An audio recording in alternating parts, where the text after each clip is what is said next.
A'udzu billahi minasyaitonir rajim. Bismillahirrahmanirrahim. Assalamualaikum warahmatullahi wabarakatuh. Alhamdulillahilladzi anzala as-sakinata fi qulubil mu'minin liyazdadu imanan ma'a imanihim.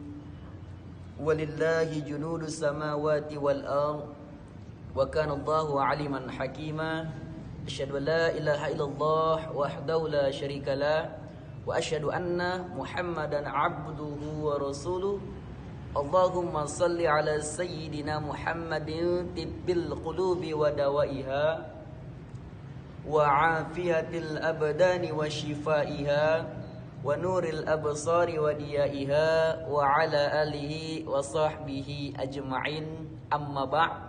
Tidak mengurangi rasa hormat saya kepada Bapak dosen, Bapak Mukhtaruddin, yang mudah-mudahan Allah muliakan dan mudah-mudahan keluarga Bapak dosen selalu dalam lindungan Allah Subhanahu wa taala. Amin amin ya rabbal alamin. Tidak mengurangi rasa hormat saya kepada teman-teman semua, teman lokal MDC. Mudah-mudahan kita semua semangat untuk berdakwah sesuai dengan jurusan kita. Dakwah, hidup mati untuk dakwah dan mati-matian dalam berdakwah. Sesungguhnya hidup kita tanpa dakwah, hidup kita akan menjadi terasa mati. Hadirin jamaah yang Allah muliakan, segala pujian hanya milik Allah. Sepatutnya kita bersyukur kepadanya dengan ucapan alhamdulillah. Mudah-mudahan dengan modal syukur kita kepada Allah Subhanahu wa taala, kita dapat menuju surganya Allah Subhanahu wa taala, sebagaimana surga yang kita nantikan adalah surga Firdaus. Langkah yang kedua, salawat bertangkikan salam kepada Habib tertinggi yang gak pernah korupsi, baginda termulia yang gak pernah durhaka, yang tak pernah menggunakan kalkulator walaupun otaknya tidak kotor, yang tidak pernah menaiki ninja warrior melainkan unta yang berekor. Siapa lagi kalau bukan Nabi besar kita, Nabi Muhammadin sallallahu alaihi wasallam, yang telah menancapkan Islam di permukaan bumi ini, yang telah merubah suatu bangsa yang biadab menjadi bangsa yang beradab. Sehingga hadirin, kita jadi tahu mana meja perjudian, mana meja pengajian, mana teh botol, mana alkohol, mana arak dan mana teh kotak. Hadirin jamaah yang Allah muliakan, sahabat dakwah yang Allah muliakan. Sebelum saya akan menyampaikan tentang masalah ujian saya ini, saya akan memperkenalkan diri saya dulu. Perkenalkan, nama saya Hamzah Pansuri Saragi. Saya berasal dari Labuan Batu Selatan, Kota Pinang. NIM saya 0104192074. Hadirin jamaah yang Allah muliakan. Jadi di sini saya akan menjelaskan materi-materi, tugas-tugas yang diamanahkan Bapak dosen kepada saya. Yang pertama, saya akan menjelaskan apa itu pengertian sejarah dakwah. Yang kedua, saya akan menjelaskan apa itu ruang lingkup sejarah dakwah. Yang ketiga, saya akan memberitahukan gimana sih metode mempelajari sejarah dakwah itu. Yang keempat, gimana manfaat-manfaat sejarah dakwah. Dan yang kelima, saya akan menyebutkan satu ayat Al-Quran yang beridentik dengan yang namanya dakwah. Hadirin jamaah, Bapak dosen, teman-teman semuanya, sejabat seperjuangan, susah senang sama dirasa, mudah-mudahan Allah muliakan. Saya akan membahas apa itu pengertian sejarah dakwah. Pengertian sejarah dakwah berasal dari dua kalimat, sejarah dan dakwah. Pertama, kita akan membahas apa itu sejarah. Sejarah di dalam ilmu bahasa Arab berasal dari kalimat syajaratun, yang artinya pohon. Itulah dia sejarah. Dan sejarah beridentik dengan yang namanya tarikh ataupun thariqat. Tarikh adalah peristiwa-peristiwa, sedangkan thariqat adalah jalan-jalan.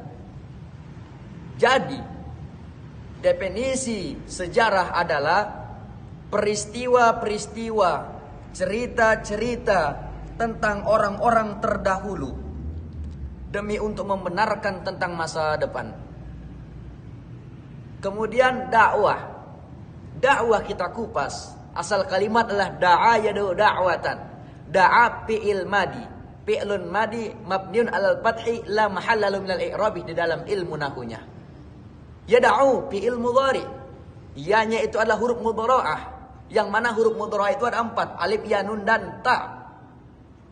Kemudian da'watan. Rupanya dakwah berasal dari isim masdar. Da'watan yang artinya berdakwah. Sehingga kita menyimpulkan dakwah definisinya adalah mengajak, menyeru kepada kebaikan kepada semua orang.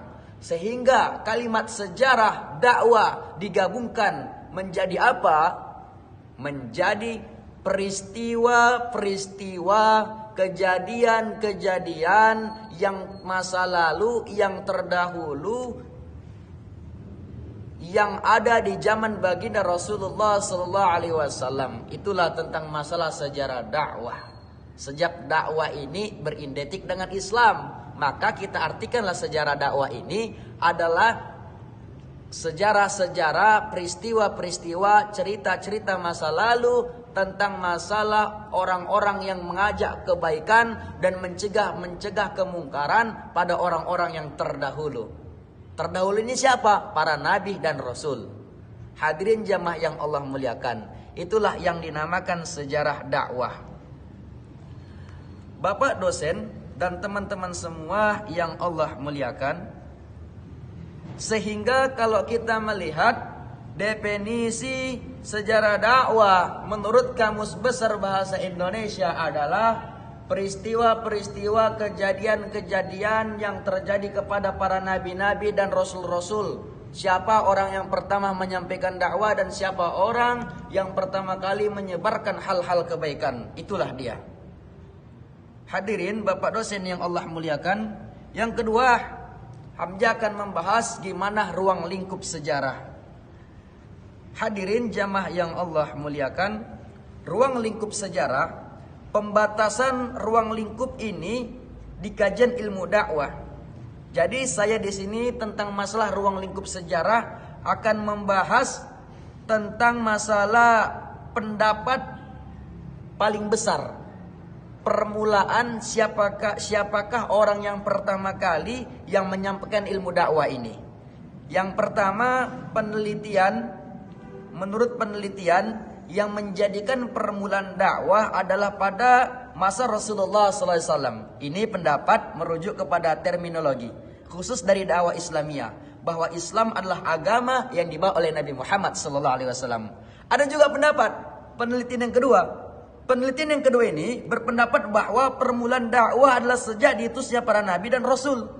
Pendapat ini merujuk terminologi umum dari dakwah Islamian, bahwa dakwah para nabi hakikatnya adalah satu.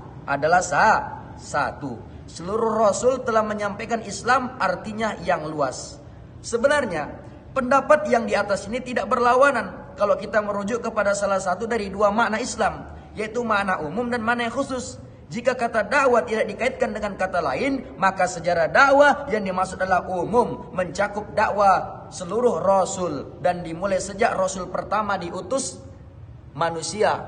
Rasul yang pertama kali diutus ke dunia ini sesuai dengan Al-Quran siapa? Nabi Nuh alaihissalam. Sehingga di sini peneliti menyimpulkan bahwa dakwah yang pertama kali menyebarkan yang dilakukan di dunia ini Nabi Nuh alaihissalam. Sebab di dalam Al-Quran Nabi Nuh alaihissalam yang dinas di situ yang membahas tentang masalah dakwah beliau kepada para umat-umatnya. Gimana dengan Nabi Adam? Nabi Adam alaihissalam diutus ke dunia ini bukan untuk berdakwah, tapi untuk menyebarluaskan keturunan-keturunan manusia, sehingga manusia ini menjadi apa? Wa idz qala rabbuka lil malaikati. Dan manusia ini supaya menjadi apa? Khalifah. Menjadi seorang khalifah, menjadi seorang pemimpin. Itulah tugas Nabi Adam alaihissalam. Sehingga di dalam sejarah Nabi Adam, di dalam Al-Quran itu banyak diterangkan tentang masalah anaknya, Qabil dan Habil. Orang yang iri dengki, bunuh-bunuhan, itu sejarah apa? Sejarah Nabi Adam. Hadirin Bapak dosen yang Allah muliakan, itulah dia ruang lingkup tentang masalah sejarah. Yang ketiga, saya akan membahas pengertian metode dakwah. Secara terminologi, secara etimologi, metode itu berasal dari bahasa Yunani. Kalau bahasa Yunani itu metodos, yang artinya cara ataupun jalan, tata cara ataupun jalan. Jadi metode dakwah adalah jalan ataupun cara untuk mencapai tujuan yang dilaksanakan secara cepat ataupun baik. Itulah metode. Yang kedua dakwah. Dakwah tadi udah saya terangkan, dakwah itu mengajak. Berarti kalau digabungkan, metode dakwah adalah tata cara mengajak, tata cara berdakwah kepada audiens, tata cara berdakwah kepada mad'u, orang-orang pendengar. Gimana? Jadi di sini saya akan menerangkan metode dakwah. Metode dakwah ini dapat digolongkan menjadi dua hal. Yang pertama, ada kalanya dia dengan berdakwah bilhal, dakwah bilhal, dakwah dengan perbuatan, dakwah dengan keadaan. Gimana orang yang berdakwah dengan keadaan? Kalau dia dakwah dengan keadaan, kita berdakwah itu dengan mempraktekkan langsung. Kalimatnya ayo kita sholat, ayo kita sedekah, ayo kita berzakat, ayo kita puasa. Itulah namanya dakwah bilhal, dakwah dengan perbuatan. Bisa dimengerti? Yang kedua, dakwah bilisan, dakwah dengan ucapan, seperti yang dilakukan ustadz-ustadz zaman sekarang ini. Ceramah di podium, khutbah, menyampaikan dakwanya dengan ucapan. Itulah namanya dakwah bilisan, dakwah dengan ucapan. Kuntum khaira ummah ukhrijat linnas ta'muruna bil ma'ruf wa tanhauna 'anil munkar. Kalian adalah sekelompok golongan umat yang paling terbaik, dilahirkan untuk manusia, mengajak kepada kebaikan dan mencegah daripada kemungkaran. Umat yang paling terbaik bukan umat yang rajin melakukan salat tahajud. Anak SD pun bisa melakukan salat tahajud. Umat yang paling terbaik bukanlah umat yang rajin melakukan salat duha. Anak TK pun bisa salat duha. Umat yang paling terbaik bukanlah umat yang berkhutbah berapi-api. Namun umat yang paling terbaik kata Allah dalam Al-Quran, khairun nas, siapa dia? Ta'muruna bil ma'ruf wa tanhauna 'anil munkar, yang mengajak kepada kebaikan dan mencegah daripada kemungkaran. Wa tu'minuna billah, kemudian beriman sama Allah Ta'ala. Itulah umat yang paling terbaik. Begitulah metode dakwah yang dapat saya sampaikan. Cuma dua hal, dakwah bil hal dan dakwah bil lisan. Hadirin jamaah, bapak dosen, teman-teman yang Allah muliakan. Dan di sini saya akan menjelaskan apa sih manfaat mempelajari sejarah dakwah. Manfaat belajar sejarah dakwah ini, yang pertama, bertambah wawasan kita. Karena al-ilmu imamul amal wal amalu tabi'uhu. Diterangkan di dalam kitab Minhajul Abidin tentang masalah bab ilmu, karangan Imam Al-Ghazali At-Tusi. Ilmu adalah pemimpinnya amal, sedangkan amal adalah pengikutnya. Ilmu adalah imamnya amal, sedangkan amal adalah makmumnya. Tinggian derajat ilmu dibanding orang yang beramal. Sehingga ulama tasawuf Hasan Basri mengatakan, lebih baik tidurnya orang berilmu daripada orang bodoh sholat. Kalau sholat tak pakai ilmu, mardudatun la tuqbalu. Mardud alias ditolak, enggak diterima sholatnya. Harus dengan ilmu. Pertama, bertambahnya ilmu kita. Yang kedua, manfaat belajar sejarah dakwah. Kita dapat menyampaikan kepada semua orang. Kita jadi tahu gimana tata cara berdakwah. Baik dia berdakwah di tempat yang khusus ataupun berdakwah di tempat yang umum. Yang ketiga, apalagi manfaat mempelajari sejarah dakwah? Yang pastinya kita berpahala. Sebab kita menuntut ilmu. Ilmu yang kita tuntut adalah ilmu Islam. Thalabul ilmi faridatun ala kulli muslimin wal muslimat.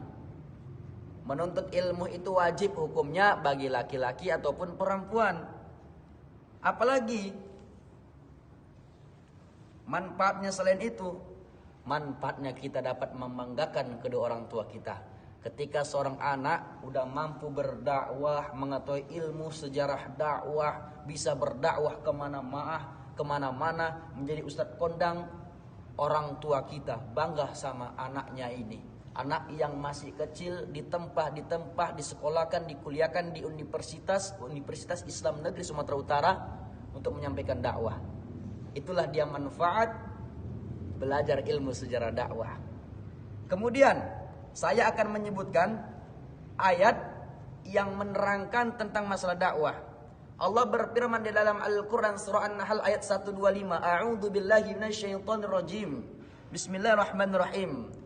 Ud'u ila sabili rabbika bil hikmati wal mau'izatil hasanati wajadilhum billati ahsan. Inna rabbaka huwa a'lamu bima dhalla sabilihi wa huwa a'lamu bil muhtadin. Ud'u ila sabili rabbika bil hikmah. Ajaklah, serulah ke jalan Allah, ke jalan Tuhanmu dengan hikmah. Wal mau'izatil hasanah, dan berikanlah nasihat-nasihat yang baik. Wajadilhum billati ahsan, dan berdebatlah kalian dengan tata cara yang baik. Inna rabbaka wa a'lamu bima dhalla an sabili. Sesungguhnya Tuhanmu, dia yang paling mengetahui siapa orang yang sesat di jalannya. Wa huwa a'lamu bil muhtadin, dan dia juga mengetahui siapa orang-orang yang mendapatkan hidayah, yang mendapatkan petunjuk. Hadirin Bapak dosen yang Allah muliakan. Di dalam surah An-Nahl ayat 125 kita mengetahui tentang masalah dakwah. Yang pertama apa? Yang pertama, berdakwah kita di jalan Allah Subhanahu wa taala dengan hikmah. Yang kedua, mau'izatul hasanah, memberikan nasihat yang baik. Yang ketiga, wajadilhum billati ahsan, kita berdebat kepada orang-orang dengan tata cara yang baik. Itulah yang namanya adab. Adab cara berdakwah. Al-adabu fawqal ilmi. Adab itu lebih tinggi daripada ilmu. Hadirin Bapak dosen, teman-teman sejabat seperjuangan yang Allah muliakan. Mungkin itu saja paparan yang dapat saya terangkan kepada jamaah semuanya. Mudah-mudahan dengan saya begini terpenuhilah amanah Bapak dosen, tugas kuliah saya. Undur maqalah wala tandur maqalah. Lihat apa yang dikatakan, jangan pernah melihat siapa yang mengatakan. Pepatah India mengatakan, kairoti matini kupati kapati hemarotu maritim sanjani. Tiada gading yang tak retaknya bisa menjadi ukiran. Tiada lautan yang tak berombak bisa menjadi hiasan. Tiada manusia yang tak bersalah bisa dimaafkan. Ila liqa'i ma'as salamah. Assalamualaikum warahmatullahi wabarakatuh.